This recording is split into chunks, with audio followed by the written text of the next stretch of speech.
Hello everybody and welcome back to the Eternal Sonata playthrough. It is time to take on the optional dungeon of Eternal Sonata. We've gotten the hero's crest, we defeated the ruined body. So we could obviously finish the game now if we wanted to, but that's not going to happen.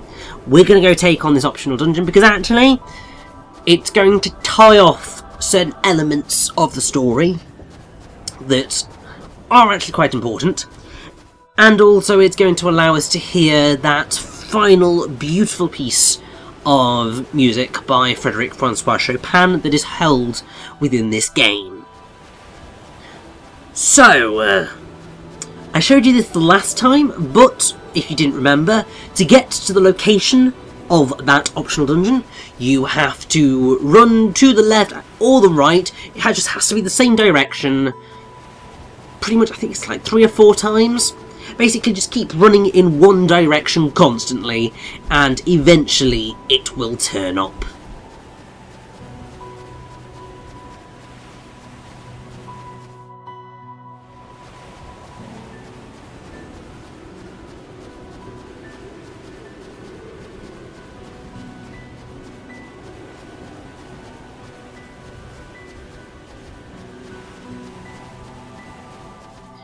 But you definitely want to be prepared, because here we are, we're in the oasis, there's the door, you can tell that we can do something with it now because it's properly glowing. And let's show it the hero's crest.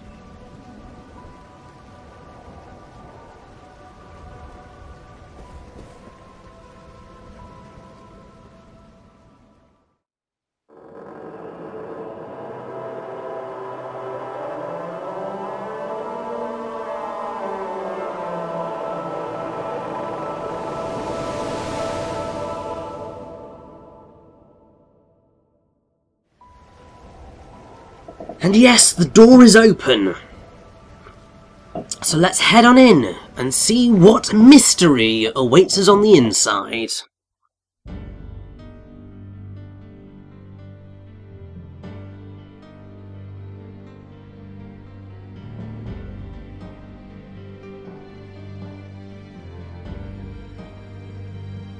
Welcome to the mysterious Unison,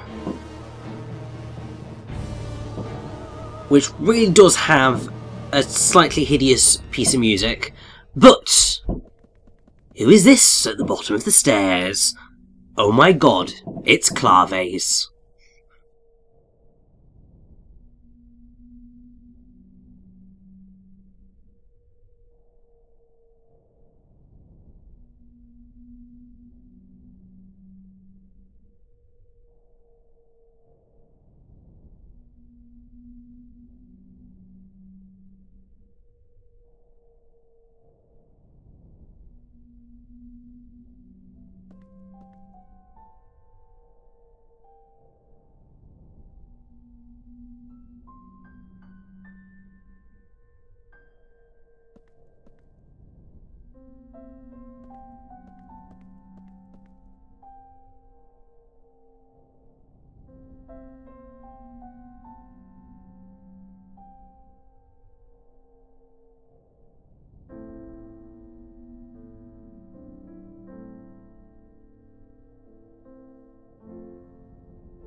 And so, after such a long time, Claves has joined the party, and she's the same level she was when we left her.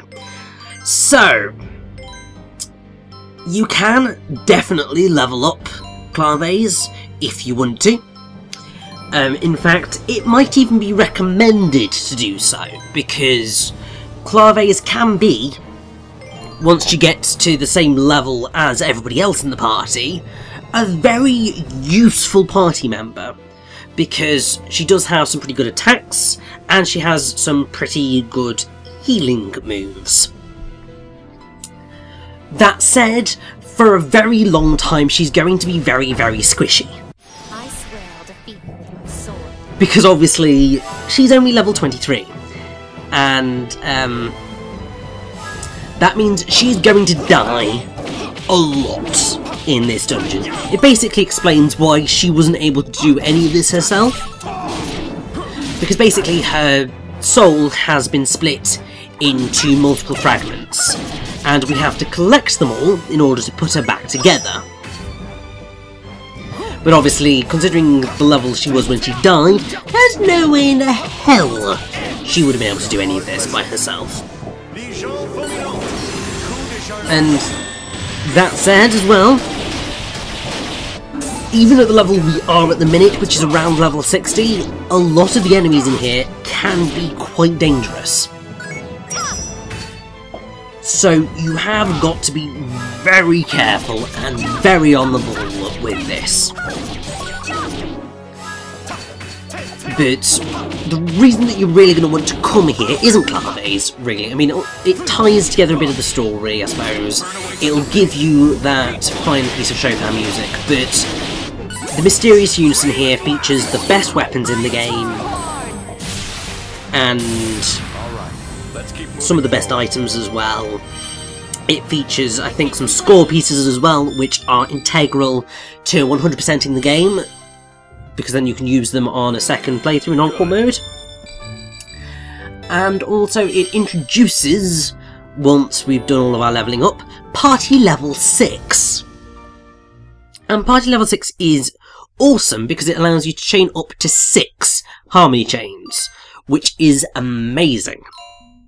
So basically, every single member of your party will get to use their special move. And both of their special moves, if obviously you manage to keep it going. Obviously that could very easily break the game if you were not careful. So in order to counteract that, they introduced a slightly, how should I put it, frustrating element to the battle system, which is the moving command system. And effectively what that does is it means that your commands shift button placement at random intervals. So obviously you are pretty much used to, at this point, the standard attack button being A. It might shift to B, it might shift to Y. Or obviously if you're on PS3, it might shift to something else. Also, I should point out that this is definitely the point where I reach where I'm just like going, I'm getting into pretty much every battle here, because I wanted to get Claves up as quickly as possible to the highest possible level she could be, but obviously that would mean that we would be in the Mysterious Unison for a ludicrous amount of time. So, at this point, unless it is a brand new enemy, or a very important fight, or whatever, well, you know, I think what I ended up doing was keeping in every third or fourth battle, because so I wanted you to get the gist of how many battles you can partake in the Mysterious Unison. But as so many of them are just the same enemies, I mean pretty much floor 1 here is just these Mercuriuses, and obviously that would get really boring. So since I'm levelling up after pretty much every single battle as well, we would have just been here forever. So the idea is that we are going to, well, I'm going to show you all of the level ups, but not all of the battles, because I don't hate myself that much. Now I believe what I was trying to do in this is that I think if you get the Mercuriuses into the light, they will transform into a different enemy. Unfortunately, these guys didn't really want to play ball, and so I kind of just had to think, you know what, I'm just going to go kill one of them off, and then hopefully, for the love of God, he'll die. Yes, this is what I'm talking about with the moving command. So, kind of everything shifts around as you're in the middle of the battle, which can get incredibly frustrating because obviously, particularly with guarding, you are so used to pressing the B button to guard that not being able to guard anymore on that button, because it might have moved to A, it might have moved to Y, is kind of just like a sudden moment of, oh god no. It can get very, very, very terrifying very quickly. And that is also part of the reason why this dungeon can be as hard as it is, because you have to contend with this brand new twist in the battle mechanics.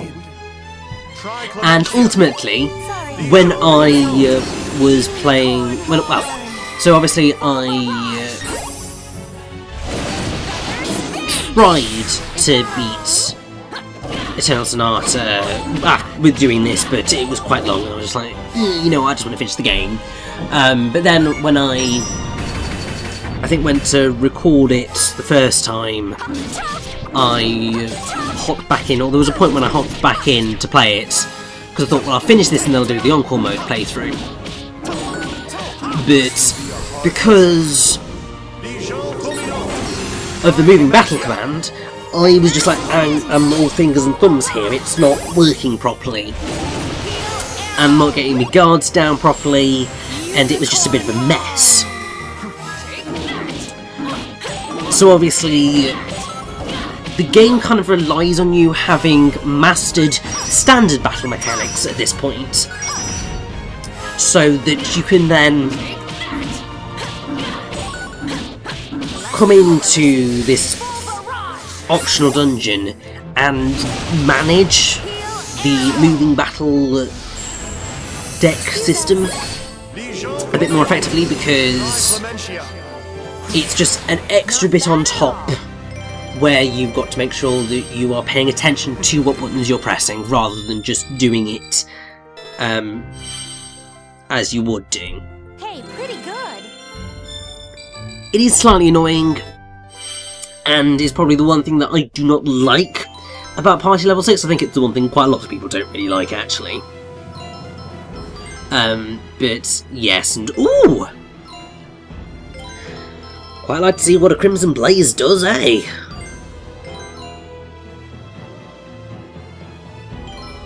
But something that I'm going to, if I recall correctly, get to eventually is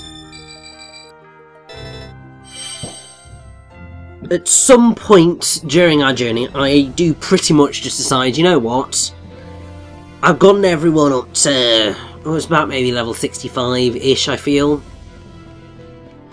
And it was just like, you know what, I'm just gonna stick with my core team, so Allegretto, Viola, Jazz, and I am gonna, you know, just level them up for the final optional boss. But until that point, obviously, I'm still trying to level up Claves to get her in line with the rest of the party. And also because, you know, we hadn't used her for such a long time, because obviously she was very dead. And it was just nice to be able to experience something slightly different for a change, and also to see someone really quite rapidly jump through all the levels.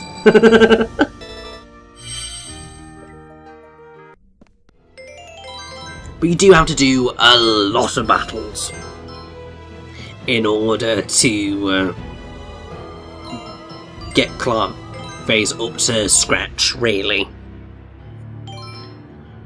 And I mean, to be fair, I definitely wouldn't to get Claves up to scratch, because I very much want her to be involved in one particular fight that's going to occur pretty much right towards the end of the dungeon. So I wanted to get up to there for that.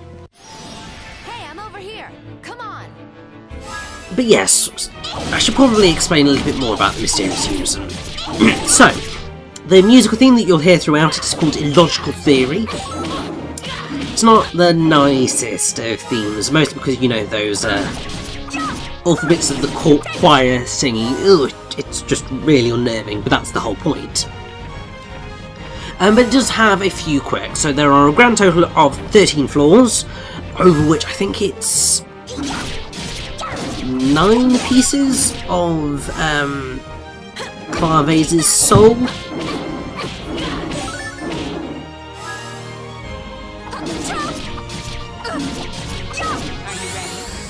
And it's something like that. So yeah, so there's a lot to do in here. But one thing to note is that the battlefields in the Mysterious Unison are large and almost entirely in darkness. Pretty much the only lights you're going to get are these little lantern things that are dotted around the arena. So you'll either have to move quite a distance away into a light area in order to attack, or use Shining Body if you want to use light attacks. So you do have to be quite careful with that. And also, unlike all the other areas in Eternal Sonata, the enemies in the Mysterious Unison don't respawn upon entering or exiting a particular area. But that is only important on the floor that you're on. So you can go anywhere on the floor and the enemies will stay dead. If you leave the floor, then the enemies will respawn on that other floor. So if you aren't following a walkthrough or a map, I would definitely recommend using a map for this, because there are treasure chests hidden off the beaten path, and some of the later floors can get quite large and very confusing. So, but you can use the absence of defeated enemies as a landmarking system to prevent getting lost. As in, if you see a place where there are no enemies, you can kind of figure out that you've already explored that area. But that said, I would, as with Fort Fermata, I would totally recommend using a map. It's easier to use a map here than it was in Fort Fermata, because you're not flicking switches to be able to progress. Here it's very much just how do I want to put it?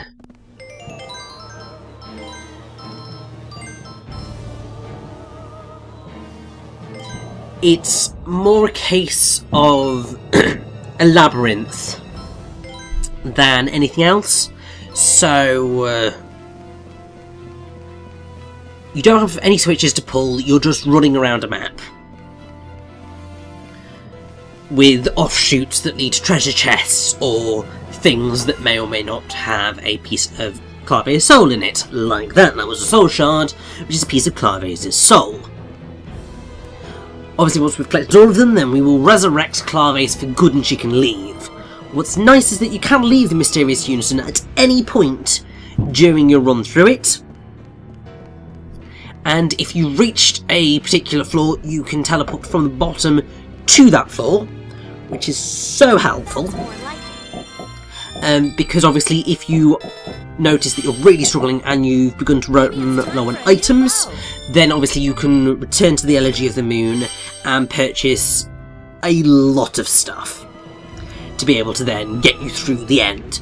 Obviously, before I came into this, I had already bought quite a lot of healing items, more than I probably ever had at any point in my previous run through. so I was very much unconcerned about running out of items. So I was pretty much just like, yes, you know what? I'm just gonna forge onwards with this, and it's going to go brilliantly.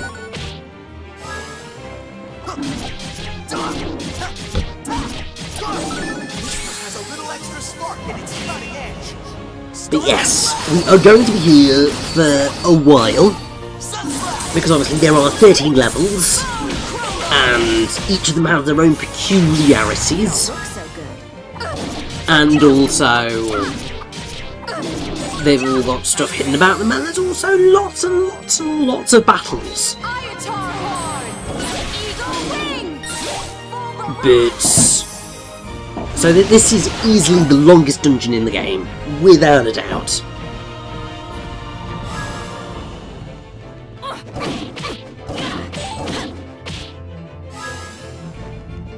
But I mean, it makes sense. It's the optional dungeon. Of course, it's going to be long. What did you expect?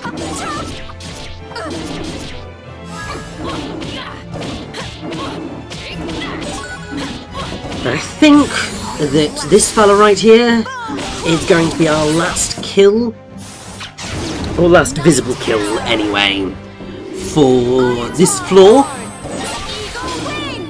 And yes, then we are going to head up to, I think it's floor 2? That feels good. We'll see. My plan is that we're going to try and cover multiple floors in a part. Just because then, you know, we can speed up the process a little bit more. But it does still mean that we are going to be here for a while.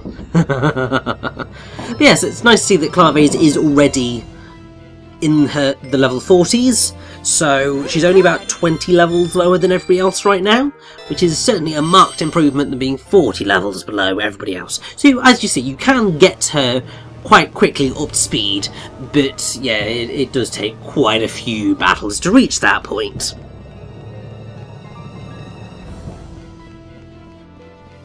I can see what I'm doing at this point. I'm just going like, I don't want to fight right now.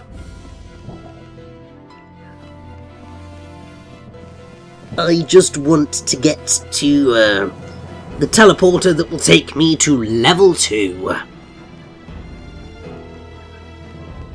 And there it is. So, let's continue up the mysterious Unison.